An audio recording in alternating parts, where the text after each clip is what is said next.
All right, so my name is Kevin. I'm going to be talking about the relevance of computers. Why are they so essential in our community? What would we have done without these computers? What would it have been like to go back to the modern day? Have computers done more harm than good in this present age to our normal lives and our day to day activities? I managed to narrow it down to that. Let me just repeat the question so that it's clear. Have computers done more harm than good in this present age in the normal day-to-day life activities? So, part of this grading thing, this grading paper says I have to engage my audience well and involve them in the presentation. So, I'm going to ask all of you people, today morning, what did you wake up with? Sarah? What did you wake up with? Like, how did you wake up? All right, I'm now going to explain how normal people wake up. normal, normal people usually set an alarm. An alarm can be set using your phone, it can be set using your Alexa or any other Google device. So personally, I woke up with like 6 alarms, and I managed to get up like by 7:40 something, and then I came for breakfast. So I'm gonna skip that, and now my argument is going to be, where will this world be without computers in our day-to-day activities? Why is this topic or question very important to me? Well, so when I grew up, I'm still growing up, but part of my life when I was growing up, I was sort of interested in computers but did not know why.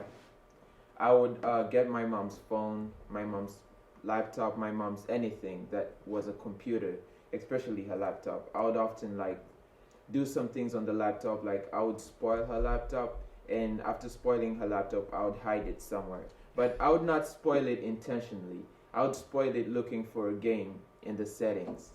So I would not find this game in the settings, and instead what I would do is wipe out the memory or something like that. So she would end up preparing her computer over and over every week and not knowing what is going on. She would just find her computer hidden somewhere and should know it has a problem. Obviously, I was the number one suspect, but I always found a way of getting out of it. So, I often got interested in this thing called programming. When I was young, I used to wonder how computer programs were made, how computer games were made, and I tried searching online. This was mostly self-taught. I tried searching online, and I found that there were various programs that could be created with different programming languages like C++, Java, Python, PHP, and all of that.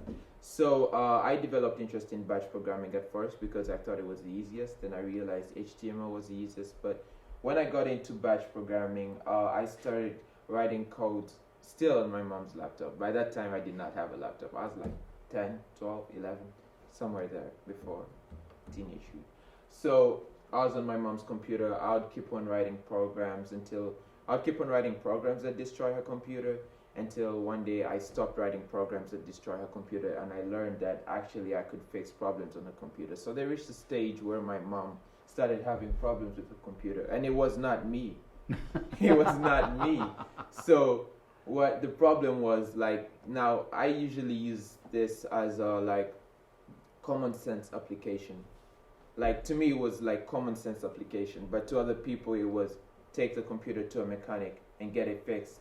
Usually, like, her computer, her screen resolution would like you know what a screen resolution is, the number of pixels showing on the computer screen at that particular time. I'm not going to explain that. So you can see that this could be a screen resolution or something, but her phone screen resolution, like, it would make images bigger. Like, let's say let's say something like that. The screen resolution would make like words big on her computer, and she accidentally obviously pressed a button or something, and she did not know how to do this. So I went to her computer, and then I found a way of doing it, and I made the screen resolution back to normal, the way it was. So my topic is not about screen resolutions or anything like that. I'm just trying to show you how this topic of computers is important to me, and how the fact that everything about computers is important to me, and I could not choose precisely what I want to do, but I managed to come up with a question of how computers have done more good than harm in this present age of our normal day-to-day activities. So I say computers are good. I could have said they're bad, but that would lead me to a whole other topic I do not want to go into. So when we use computers, like the way Cindy's not paying attention to me because of a computer, at a point it has done more good than harm. And you can also see that I am visualizing my presentation on a projector that was created. Obviously, it's a computer.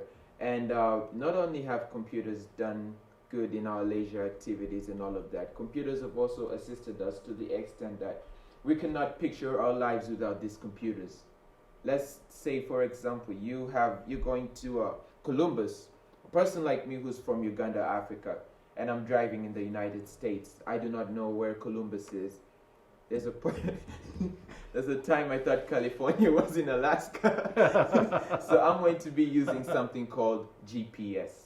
I'm not going to say it in full because I forgot. So I'm going to be using something called GPS. GPS is a computer inside your car that shows you where you're going, how many turns you're supposed to take before you make the turn, and all of that stuff. How many miles you're supposed to make before you take the turn, and all of that stuff. I'm imagining I'm going to Columbus. I do not know anything about this place, but the only thing that could help me is the GPS. Right, Sarah? The GPS.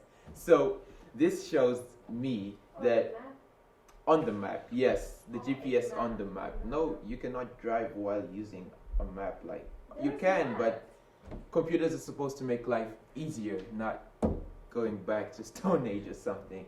So computers have done more good than harm in this present age in a diversity of many ways. The specs, the glasses we put on, they've all been manufactured by computers. In our day-to-day activities, like I said, waking up, playing music, leisure activities, all those headphones we like, they've all been designed by computers. So in my Graddy essay, I'm going to try to narrow it down to how computers have been useful in certain dimensions, in certain places.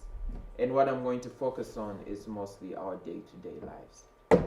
So if you need to ask any questions, please go ahead. I'm open. Thank you very much. Questions for Kevin? Sandy, you had a question for him? No. Rebuttal? She wouldn't dare. You said at the beginning, all right, so at the beginning of your presentation, you gave us like a research question that you wanted to investigate. What was that question again? My question, Uh-huh. as I restated, Yes. was have computers done more good than harm in this Have present computers age? done more good than harm in this present age? In the normal day-to-day activities. What would you say, all right, and then you gave this example of like how you would always like mess up your mom's computer and so forth. So for you personally, what, obviously you believe that computers have been good for you Yeah, personally, for everyone. but for you personally, Yeah. especially, right? So like what is it about,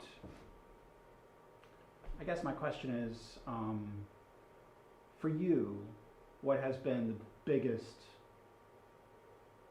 maybe a different way to ask this is like to go the opposite way. You know, how, I'm trying to get at like what it is about computers that has been most beneficial for you. Well, yeah, so I started off by giving my explanation of how computers are important to me and how I could not choose a specific topic to answer because everything about computers was interesting to me.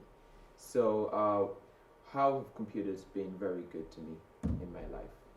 Well, I grew up, by the time I grew up, when I was still growing up, like growing up, I had one brother. That's my other brother, my younger brother. Right. So I usually did not play with him that much. I would like just go get a tab, a computer or something because I did not have good social skills when I was young Mm. and stuff. So I would often find my leisure and my free time in computers. And this computer was like sort of my other sibling to me. It was like in my day-to-day activities, I would always use a computer, be it setting a timer to know what time lunch is or do all of that. I would always use a computer. So this this experience made me also get more interest in computers, and I reflected upon that, and I was like, I can actually write a Graddy essay about this. Mm. Yeah. Mm. What about, well, I don't know if it makes sense this, but there are people also that becomes addicted to their computers. Mm-hmm. How can you respond from that? Okay. Well, computers have a good side and a bad side. I'm going to be focusing more on the good side. You say there's some people who can become addicted to computers. Well, addiction is not always a bad thing. If I can restate myself, every one of us here is practically addicted to a computer. Because, hold on. Because I can show you that you're addicted to a computer if you want. If you're to take a break off your computer, be it anything that's electronic for a day, you will not get anything accomplished. I can assure you that. And I've lived through that. I've had my phone taken away from me for like the first quarter. And the only way I could persevere through things was using my laptop.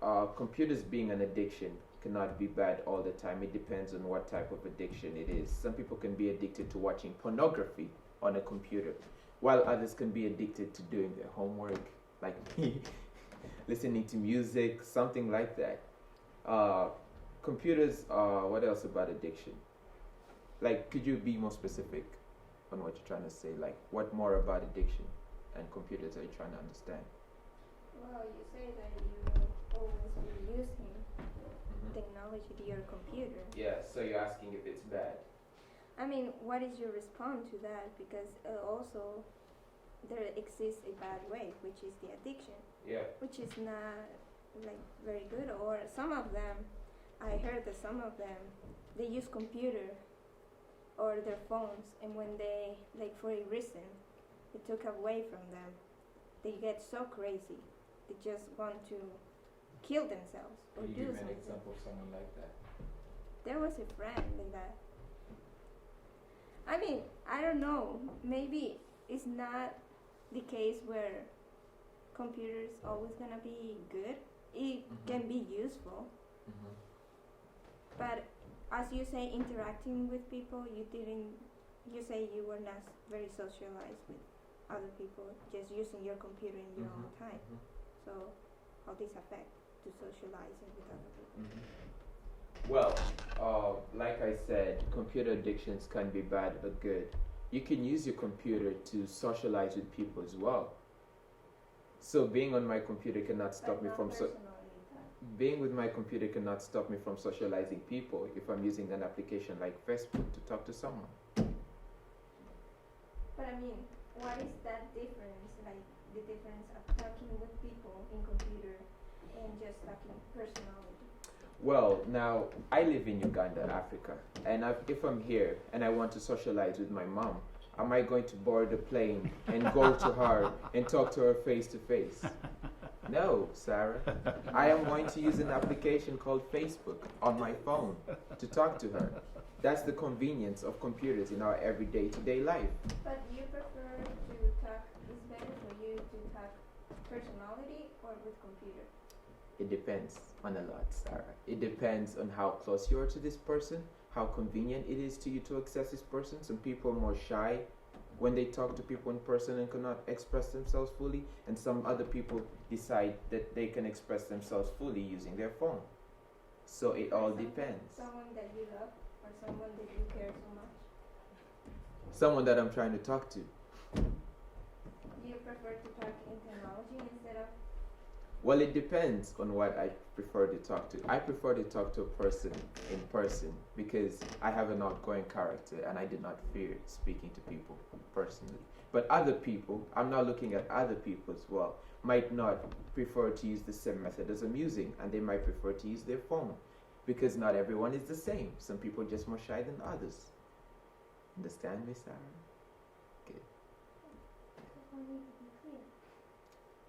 You can ask me any other question. I'll be clear about it. Any other question you have? No. You sure? No. You sure? Okay, good. Whoa. If you have any other question, you can just use Google Chrome and put it in there in your free time. It'll give you the answer. So, yeah, I think I'm done. Well,